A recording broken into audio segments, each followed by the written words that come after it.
الحمدللہ وحدہ لا شریک لہ والصلاة والسلام علی من لا نبی بعدہ وعلی آلہ وصحابہ الذین اوفوا عہدہ۔ آج 10 ذی الحج 1443 ہجری کا وہ مبارک دن ہے کہ امت کا ایک بہت بڑا طبقہ جس میں مرد حضرات بھی اور خواتین بھی حج کے لیے اللہ کے حضور اللہ کے دربار جمع ہیں۔ لبیک اللہم لبیک لبیک لا شریک لک لبیک ان الحمد والنعمت لک والملک لا شریک لک کی آوازیں لگا رہے ہیں۔ اللہ تعالیٰ ان کے حج کو قبول فرمائے، اللہ تعالیٰ ان کی برکت سے ہمیں بھی حج کی توفیق عطا فرمائے اور ہمارے دیگر اعمال کو بھی قبول فرمائے۔ میں گزارش کرنا چاہتا ہوں کہ حج کا دن ہے، مبارک دن ہے، اور پھر یہ دن 10، 11 اور 12 مسلمانوں کے لیے عید اور خوشی کے دن ہیں، اور قربانی اللہ کے نام پہ جانور ذبح کرنے کے دن ہیں۔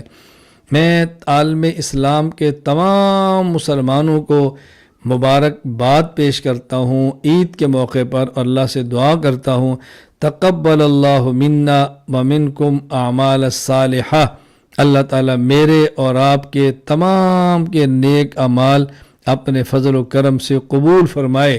تقبل اللہ منی ومنکم الاعمال الصالحہ، اللہ قبول فرمائے، اللہ تعالیٰ ہمیں گناہوں سے محفوظ فرمائے، اور اللہ تعالیٰ ہمیں آخرت کی تیاری کی توفیق عطا فرمائے۔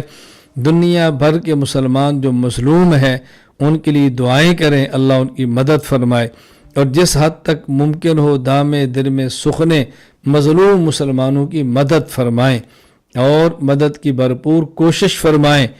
قربانی کے دنوں میں جس حد تک ممکن ہو رشتہ داروں کو، اپنے غریبوں تعلق والوں کو گوشت پہنچانے کی کوشش کریں۔ اللہ تعالیٰ سدا مسلمانوں کو بہاریں عطا فرمائے، سدا خوشیاں عطا فرمائے۔ اللہ تعالیٰ دکھ اور درد سے عالم اسلام کے مسلمانوں کو محفوظ رکھے۔ اللہ تعالیٰ مجھے بھی اور آپ کو بھی اور ہماری نسلوں کو دین کی مقبول خدمت کے لیے قبول فرما لے۔ ایک بار پھر میں اپنے لیے اور آپ تمام کے لیے اللہ تعالیٰ کے حضور دعا مانگتا ہوں تقبل اللہ منی ومنکم الاعمال الصالحہ، اللہ میرے اور آپ کے نیک اعمال قبول فرما لے۔ وآخر دعوانا الحمدللہ رب العالمین۔